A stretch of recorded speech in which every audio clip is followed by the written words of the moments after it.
우리가 지금 뭐 가끔 그 행복지수 세계 몇이다 몇이다 이런 말들을 하지 않습니까?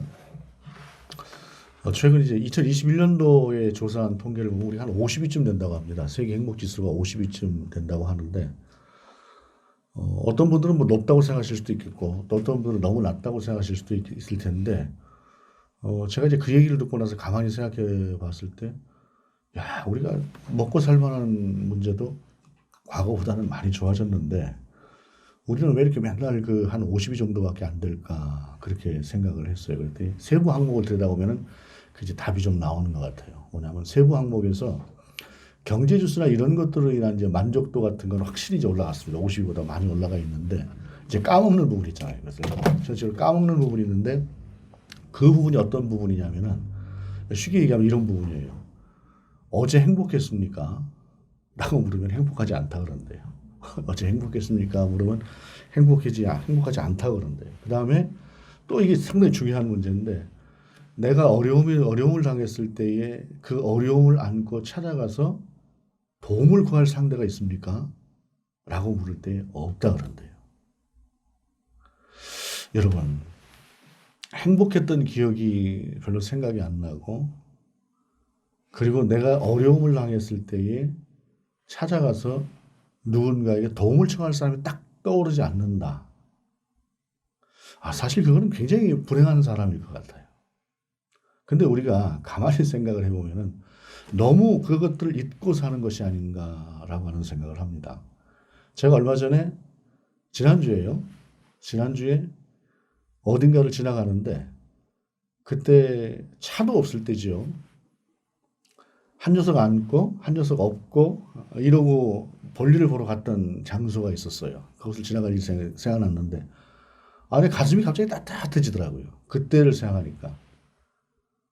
굉장히 그 신학하면서 그때 당시에 쉽지 않은 때였고 뭐 소득도 정말로 없을 때였고 이럴 때에 그냥 뭐 한 손에는 아들 녀석 안고 또 한 손에는 이제 우리 집사람이 안 사람이 이제 딸 업고 이러고 있다가 힘들다 그러면 내가 두 녀석 다 이렇게 안고 이렇게도 다녔어요. 이렇게도 다녔는데 그때를 생각해 보니까 정말로 마음이 따뜻하고 그때 얼마나 내가 행복했었던가 하는 그런 생각이 나더라고요. 그러니까 우리가 어떻게 보게 되면은 내가 행복했던 때를 기억하지 못하는 세대 같아요. 지금 세대가. 우리가 분명히 생각해 보면 따뜻했던 때가 있고 행복했던 때가 있을 텐데 그 행복했던 때를 기억하지 못하는 것이죠. 또 한 가지는 내가 어려움을 당했을 때 찾아갈 사람이 없다. 가만히 생각하면 찾아갈 사람이 있지 않을까요? 그리고 무엇보다 우리에게는 그 어려움을 안고 가서 유일하게 그 어려움을 받아서 해결해 주실 우리 하나님이 계신데 그 하나님을 너무 잊고 사는 건 아닌가라고 하는 그런 생각을 해봤습니다. 그렇다고 한다면 그런 문제들이 해결된다고 한다면 우리의 행복지수는 50위보다는 훨씬 더 올라갈 것 같다라고 하는 그런 생각을 했어요. 2000년 전 훨씬 더 우리보다 가난했고 어찌 보면 환경적으로 훨씬 더 어려웠던 세대 사람들이 아마 행복지수는 세계 최고였을 거예요. 오늘 본문에 나오는 이분들의 상황이, 이 사람들의 상황이. 오늘 그걸 우리가 한번 좀 살펴보고 싶습니다. 오늘 본문을 보게 되면 빌기를 다하며 모인 곳이 진동하더니 무리가 다 성령이 충만하여 담대히 하나님의 말씀을 전하니라 라고 말씀이 있어요. 예수 그리스도가 이제 부활하신 이후에 이제 많은 상황들이 벌어졌습니다. 성령이 임하셨고 그 성령이 임하신 후에 제자들이 변했죠. 대제사장과 그 무리들이 제자들을 불렀어요. 불러서 막 복음을 전하다 보니까 불러가지고 위협을 가했습니다. 뭐 죽이겠다는 이야기지 않았겠습니까? 위협을 가했는데 그때 제자들이 뭐라고 얘기를 하냐면은 우리가 하나님의 말씀을 따르는 것이 옳으냐? 당신들의 말을 따르는 것이 옳으냐? 우리는 하나님의 말씀을 따르겠다. 그렇게 선포를 딱 그 자리에서 해버립니다. 죽이겠다는 위협에도 담대히 이렇게 선포를 하고 와요. 그리고 이제 마땅히 죽일 방도가 없으니 풀어주지 않습니까? 그렇게 와서 교회 공동체 속에 와서 그 이야기를 하고 교회 공동체가 함께 기도했습니다. 함께 기도했을 때에 그들 가운데 성령의 충만함이 임하면서 담대히 복음을 그들이 전할 수 있었다라고 하는 것이 이 본문 시작의 말씀입니다. 어쩌면 우리가 세상을 살면서 이 담대해진다고 하는 것을 참 많이 잃고 사는 것 같아요. 여기서 만약에 기도를 빼고 성령의 담대하게 하심을 빼고 나서 지금 현 상황을 보십시다. 이게 얼마나 위험한 상황이에요. 우리 예수님을 죽였던 사람들입니다. 그들이 그렇게 수많은 사람이 따르고 있는 메시아라고 인정하고 있는 예수님도 겁없이 죽였던 사람들인데 제자들 정도 못 죽이겠습니까? 그리고 얼마 전까지만 해도 예수님이 그렇게 처참하게 죽으시는 것을 보고 예수님을 부인했고 도망갔던 사람들이에요. 그리고 그 담대함이, 근데 이 사람들이 지금 담대해졌지만 그 담대함이라고 하는 것을 빼놓고 보게 되면 이 상황은 얼마나 두려운 상황인지 모릅니다. 정말로 다시 도망가기에 충분한 상황인데 딱 변한 게 있죠. 그들은 성령으로 담대했고 또 이 문제 앞에 두려움이 없겠죠. 그 문제 앞에서 다시 성령을 의지해서 하나님 앞에 기도했다는 것입니다. 그리고 그때의 역사가 일어났던 것이죠. 오늘날도 우리가 참 많은 두려움이라고 하는 것들을 경험할 수밖에 없고 그런 과정 끝없이 우리 가운데 올 것입니다. 우리가 죽는 날까지 이런 것들이 없는 순간은 없을 것입니다. 그럼에도 불구하고 방법은 하나라는 것입니다. 하나님 앞에 나아가는 것이죠. 하나님 앞에 나아가고 살든지 죽든지 나아가면서 하나님 앞에서 그 해결책을 구하는 것이 바로 답이다라고 하는 사실입니다. 그러면서 그들이 그렇게 했을 때에 그들 가운데 일어난 상황이 있어요. 하나님 앞에 기도하고 성령이 충만해졌을 때 일어난 상황이 32절을 보게 되면 믿는 무리가 한 마음과 한 뜻이 되어라고 말씀하고 있습니다. 한 마음과 한 뜻이다라고 하는 것. 이거는 참 대단한 일입니다. 교회 공동체가 사실은 한 마음과 한 뜻이 되었을 때 못할 일이 없습니다. 물론 교회 공동체 이기적인 어떤 그런 상황으로 흐르지 않는다고 할 때에 정말로 성령께서 임하시는 것을 그대로 따라간다고 할 때에 한 마음 한 뜻이 되는 교회는 세상을 변화시킵니다. 분명히 그렇습니다. 오늘 본문은 성령이 임하시면서 그들이 한 마음과 한 뜻이 되었다라고 말씀을 하고 있는 것입니다. 한 마음과 한 뜻이라고 하는 것이 어떤 것인가요? 여러분, 이 한 마음과 한 뜻이 되는 사람도 찾아보면은 그렇게 쉽게 떠오르지 않는 세상을 우리가 살아가는 것 같습니다. 그런데 한 마음과 한 뜻을 생각해보면 이런 것입니다. 젊었을 때를 가만히 생각해보면 정말 친구가 좋았던 때가 있어요. 그 친구들하고 다니면 밤을 새워도 좋고 뭐를 해도 좋아요. 이게 한 마음과 한 뜻입니다. 죽이 맞는다고 하죠. 죽이 맞으면 뭐든지 즐거운 것입니다. 사람이 너무 자기만 생각하고 개인적으로 흘러가고 내 문제에만 천착하다 보니까 우리가 사실은 보이지 않는 것들이 참 많은 거예요. 그래서 공동체가 중요한 것인데 오늘 본문은 그들이 한 마음 한 뜻이 되었다라고 이야기를 합니다. 교회가 참 안타깝게 변해가는 것들이 있어요. 그것은 뭐냐면 제가 젊을 때만 해도 교회 안에 무슨 행사가 있게 되면은 교회 안에서 어떤 음식 같은 것도 만들고 하잖아요. 전부 나와서 같이 함께 했습니다. 근데 요즘은 어떻게 합니까? 다들 바빠요. 힘들어요. 그러니까 그렇지요. 그러면서 나 못 나와 하면서 봉투 하나 꺼내놓고 갑니다. 봉투 하나 꺼내놓고 가면서 나가는 거예요. 이게 이제 과거에는 오래전에는 사람이 나와서 인력으로 무엇인가 봉사하는 것보다 돈이 더 없으니까 봉투 주는 사람이 아주 우대를 받았습니다. 누가 이번에 뭐 하라고 얼마를 내놨대. 근데 지금은 또 달라지잖아요. 다들 이제 그 정도는 할 수 있는 사람들이 꽤 많아요. 뭐 큰 액수는 아니래도 자그맣게 얼마라도 넣어서 이거 그냥 행사에 쓰세요. 나는 못 나와요. 할 수 있는 능력을 가진 사람들은 꽤 돼요. 그런데 마음으로 나와서 같이 뭐 김치를 담그고 뭘 하고 할 수 있는 그런 마음들은 별로 없는 거예요.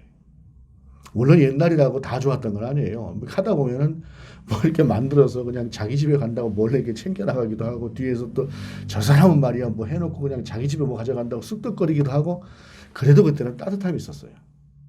왜냐? 한 마음 한 뜻이 되는 것이 많으니까. 근데 그 한 마음 한 뜻이라고 하는 것이 요즘은 어떤가라고 하는 것을 돌아볼 필요가 있죠. 제가 얼마 전에 목사님들하고 뭔 이야기를 하다가 이런 이야기를 한 적이 있어요.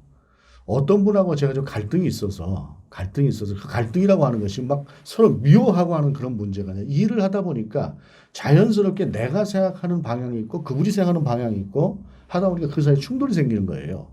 충돌이 생겨서 이것은 서로를 이제 헐뜯고 하는 것이 아니라 저는 이제 이 주장을 펴고 그분은 그분 주장을 펴면서 그 속에서 좀 갈등이 있었다는 말이에요. 근데 그 얘기를 딱 듣더니 어떤 목사님 한 분이 듣더니 갑자기 그 저 갈등을 일으키고 있는 그분을 얘기하면서 아, 그 목사가 왜 그래? 그러면서 이야기를 하는데 뭐 듣도 보도 묻지도 않고 무조건 내 편인 거예요. 그냥 무조건 내 편이에요. 이게 옳은 건 아니죠. 옳은 건 아닌데 아, 저는 마음이 따뜻해지더라고요. 야, 이렇게 무조건 내 편을 들어주는구나 하니까 제가 마음이 따뜻해지면서 아이, 목사님 그거는 아니고 하고 제가 말씀을 했는데 아, 무슨 말씀이냐.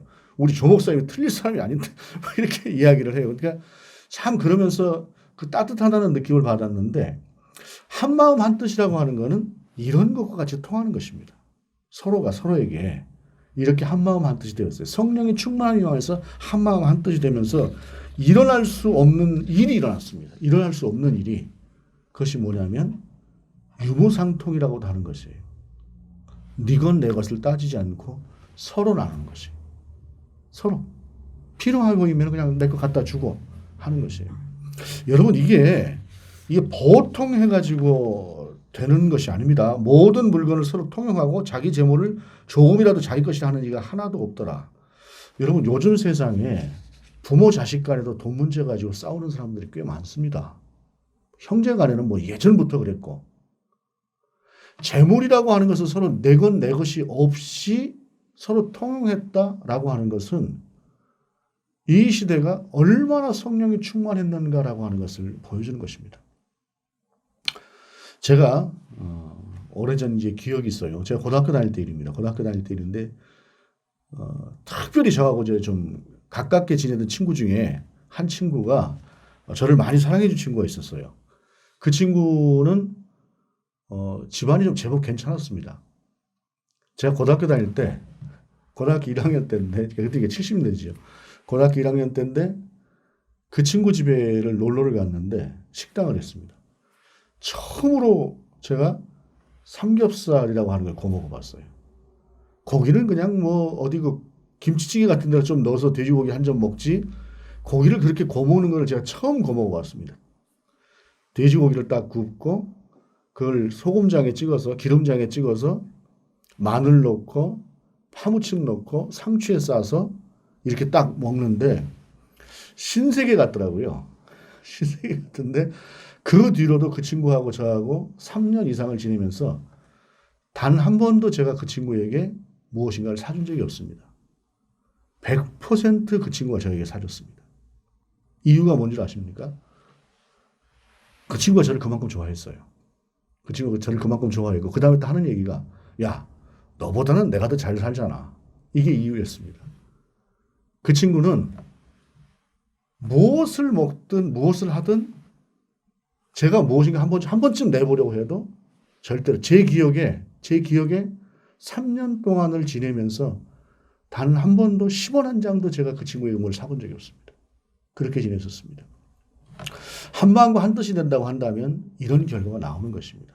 물론 그 뒤로 어느 순간인가 그 친구가 연락이 안 닿는 상태가 되었는데 지금도 그때를 생각하면 그리운 마음이 있고 그리고 또 한 가지 그때 그 친구가 저에게 준 큰 교훈이 있습니다. 뭐냐면 인생이라고 하는 것은 때로는 일방적으로만 베푸는 때가 있다는 것이에요.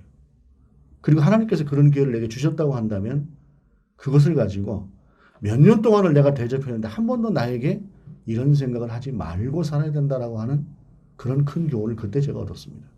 이것이 한 마음과 한 뜻이 낳는 결과인데 오늘날 우리의 세대라고 하는 것이 어떤가라고 하는 것이 참 중요한 문제입니다. 재물을 넉넉하게 갖는다라고 하는 것은 하나님 앞에서 큰 복입니다. 그럼에도 불구하고 이 재물이라고 하는 것이 사람으로 하여금 그 안에 욕심이라고 하는 것이 들어가게 되면 나밖에 모르는 그러한 결과로 이어지기 참 쉬운 것이 이 재물의 속성이기도 하다라고 하는 것을 생각할 때에 오늘 말씀을 통해서 우리 또 들어볼 일이다라고 하는 것입니다. 그러면서 33절 이하를 보게 되면 사도들이 큰 권능으로 주 예수의 부활을 증언하니 우리가 큰 은혜를 받아라고 말씀하고 있습니다. 31절, 32절의 흐름상으로 보게 되면 갑자기 이 본문이 튀어나와요. 사실은 이 3절을 빼고 34절로 넘어가 정사할 것 같습니다. 그런데 이 본문 속에 사도들이 큰 권능으로 주 예수의 부활을 증언하니 우리가 큰 은혜를 받아 라고 하는 말씀이 굳이 이 말씀이 왜 여기에 들어가 있을까? 균형이라고 하는 것이 세상은 대단히 중요합니다.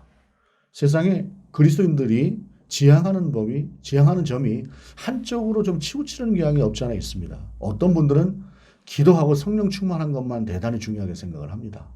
또 어떤 분들은 또 뭐 말씀만이 대단히 중요하다고 생각합니다. 또 그렇게 해서 한쪽에서는 기도와 말씀이 중요하다. 이렇게만 생각을 하는 반면에 또 한쪽에서는 우리가 세상을 향해서 베품과 나눔과 섬김이 없이 어떻게 교회라고 하겠느냐 라고 하면서 그런 쪽에 또 치중하는 분들이 없지 않아 있습니다. 균형입니다. 균형. 본문은 어느 한쪽으로만 치우치는 것이 아니라 두 개는 동시에 가야 된다라고 하는 것을 우리 가운데 분명하게 이 말씀을 통해서도 증언하고 있는 것입니다. 베품과 나눔, 성령의 충만함 이런 것들과 함께 또한 주 예수 그리스도의 부활의 능력과 부활의 복음을 동시에 전하는 것. 이 두 가지는 따로 가는 것이 아니라 함께 가야 된다는 것입니다. 이것이 어느 한쪽으로만 치우쳤을 때 그 교회와 그 사람의 믿음은 사실은 좀 불균형을 갖는 믿음이다 라고 하는 것을 기억해 볼 필요가 있습니다. 그러면서 그러면서 그 다음에 본문에 이어서 말씀하고 있는 것은 뭐냐면 그 중에 가난한 사람이 없다. 34절을 보게 되면 그 중에 가난한 사람이 없으니 라고 말씀하고 있습니다. 여러분 가난이라고 하는 것은 나라도 구지 못한다고 하지 않습니까? 그런데 비록 한때였습니다만 그리고 교회 공동체 안에서만 일어난 일입니다만 이때 가난한 사람이 없었다는 것입니다. 적어도 밥을 굶는 사람이 없었다라고 하는 것을 이야기하는 것입니다. 우리가 성경 속에서 보는 말씀들 중에 그런 말이 있지 않습니까?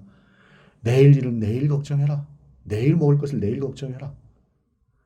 쌓아놓고 내일 먹을 걸 걱정하는 사람이 누가 있겠습니까? 당장 저녁에 먹었는데 다 털어먹고 내일 아침에 지을 밥이 쌀이 없는 거예요. 이런 상태에서도 하나님께서 내일 일은 내일 걱정하라고 말씀하셨습니다. 그리고 이 말씀은 그 시대가 얼마나 힘든 시대였는가라고 하는 것을 말씀하고 있는데 그중에 가난한 사람이 없다고 하는 것은 그중에도 밥 굶는 사람이 없었다라고 하는 것을 이야기하는 것입니다. 전체 속에서 서로가 서로의 부족한 부분을 돌아볼 줄 알았고 서로가 자기 가진 것을 나눌 줄 아는 이러한 마음이 가득했던 때가 이때였다라는 것입니다. 그리고 그렇게 된 것은 이는 밭과 집 있는 자는 팔아 그 판 것의 값을 가져다가 사도들의 발 앞에 두매 그들이 각 사람의 필요를 따라 나누어 줌이라 라고 말씀하고 있습니다. 아마 인류 역사상 이러한 때는 이 시기가 얼마였는지 모르겠습니다. 지금 본문에 나오는 이 시기가 몇 달이었는지 몇 년이었는지는 모르겠지만 에덴 동산 이후로 단 한 번 있었던 일입니다. 단 한 번. 그 뒤로 어느 곳에서도 이와 같은 현상이 일어났던 이와 같은 섬김과 나눔이 있었던 시대는 없습니다. 공정한 나눔이라고 하는 것도 참 어려운 부분이죠. 80년대쯤인가 아마 나왔던 이야기 같습니다. 파이를 키워서 나눈다라고 하는 말이 있어요. 경제학에서. 파이를 키워서 나눈다는 이야기는 뭐냐면 지금 우리가 열심히 좀 잘 살려고 국가가 지금 전체적으로 기업과 국가, 국민이 합쳐서 노력을 하고 있으니까 이것을 가지고 지금 뭐가 좀 얻어졌다고 서로 나누게 되면 동력을 잃고 그 동력을 잃는 것이니 그것보다는 그 동력을 가지고 계속해서 지금 이 앞에 있는 파이를 이만큼 키워서 나중에 조금 더 여유가 생겼을 때 그때 가서 나누자. 이렇게 주장을 하는 사람들이 참 많았습니다. 그런데 아이러니하게도 그때 상위 10%의 부자들과 하위 10%의 가난한 사람들의 그 격차라고 하는 것은 그대로 같습니까? 파이는 키워서 나누자고 했지만 그 격차는 점점 더 벌어지죠. 점점 더 벌어집니다. 파이는 키워서 나누는 게 아니라 파이는 키워서 나누자고 하고 결국 파이를 키워서 그 키운 것은 다 자기들이 챙겼던 사람들이 있습니다. 이런 세상입니다. 그런데 오늘 본문은 공정하게 나누었다고 이야기를 하고 있습니다. 공정하게 나누었다. 성령의 능력이 아니면 불가능한 일입니다. 세상은 공정을 기대한다고 하는 것 자체가 사실은 불가능하죠. 그리고 그 일을 해낼 수 있는 사람은 그리스도인들밖에 없습니다. 섬김도 나눔도 베품도 공정도 그리스도인들만이 할 수 있습니다. 그것도 성령 충만한 그리스도인들만이 할 수 있습니다. 개판 5분 전이라고 하는 이야기를 누가 하더라고요. 개판 5분 전이라고 하는 얘기가 우리가 이제 물론 요즘은 뭐 그렇게 많이 쓰는 것 같지는 않습니다만 그 좋은 이야기는 아니죠. 뭐 개들의 판이다 이렇게 그리고 5분 전이니 뭐 그냥 엄청나게 그냥 시끌시끌하고 뒤죽박죽인 그런 상황을 개판 5분 전이다라고 이야기를 하는데 이 개판 5분 전이라고 하는 말이 사실은 이제 경기 북부 쪽에서 나온 말이라고 하는 주장이 있더라고요.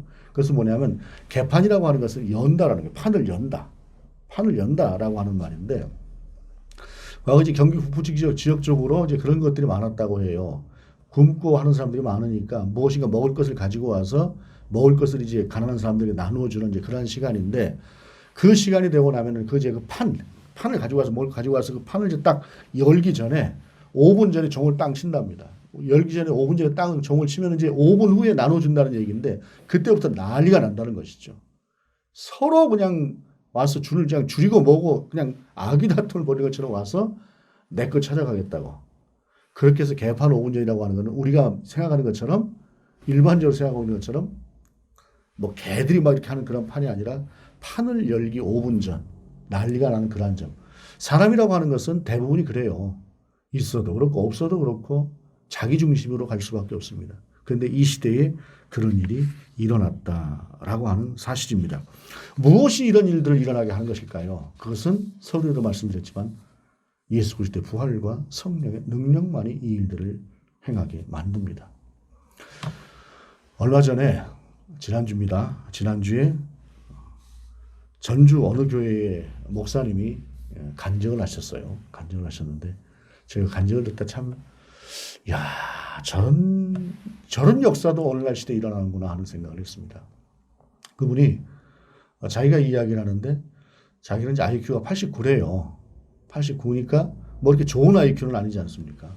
좋은 IQ는 아닌데 근데 자기는 이제 그냥 가라고 하면 가라는 대로밖에 갈 줄 모르는 좀 그런 그 성향을 가진 그런 분이다라고 이야기를 소개를 하더라고요. 그런데 그분이 예수 그리스도를 만나게 되었던 과정에 대해서 이야기를 하는데 어느 날 톨스토이를 읽는 중에 톨스토이에서 성경에 관한 이야기를 하더래요. 성경에 있는 내용을. 그래서 야 톨스토이도 성경을 이야기하는데 내가 성경을 읽어봐야 되겠다 생각을 하고 성경을 읽었답니다.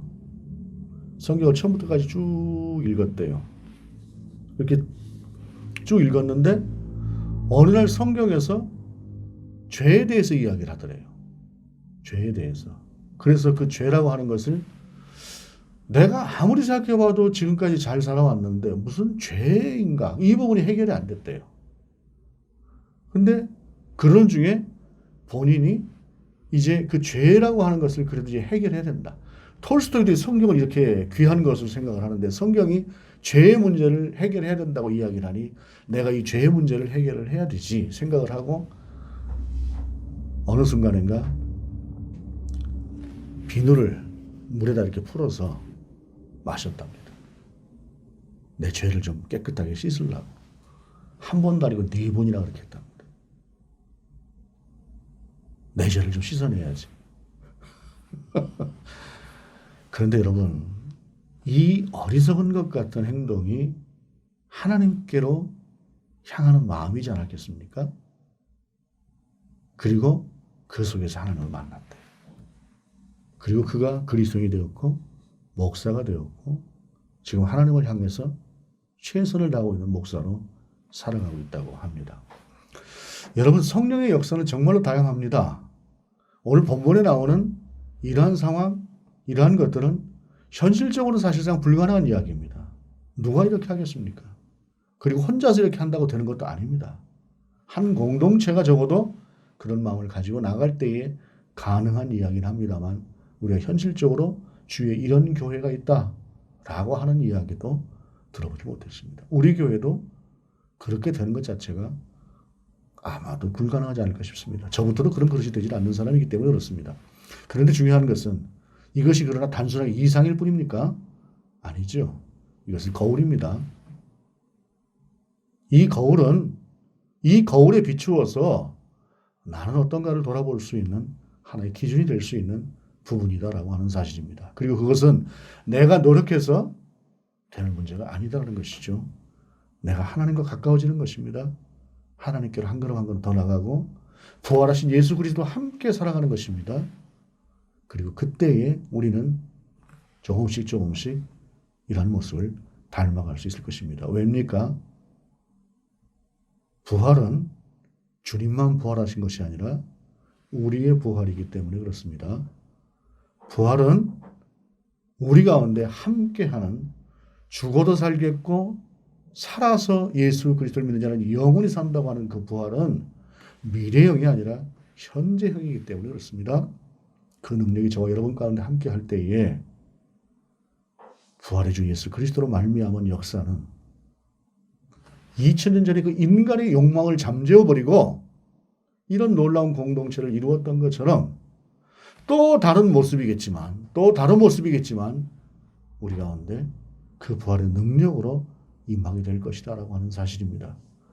그래서 부활은 여전히 우리 가운데 함께 하시는 부활이고 그 부활의 능력으로 말미암은 주 예수 그리스도의 능력은 또한 우리를 통해서 앞으로도 지속적으로 임해야 될 능력이다라고 하는 것을 기억하면서 살아가시길 바랍니다.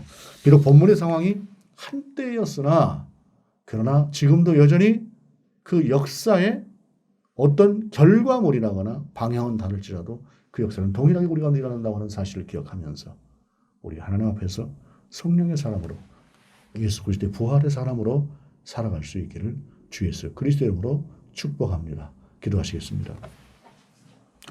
주님, 부활의 능력이 우리의 현실로 정말로 부활의 주님과 함께 살아가는 삶으로 우리 가운데 임할 수 있도록 더욱더 큰 은혜를 더하여 주옵소서. 주 예수 그리스도의 이름으로 기도드립니다. 아멘.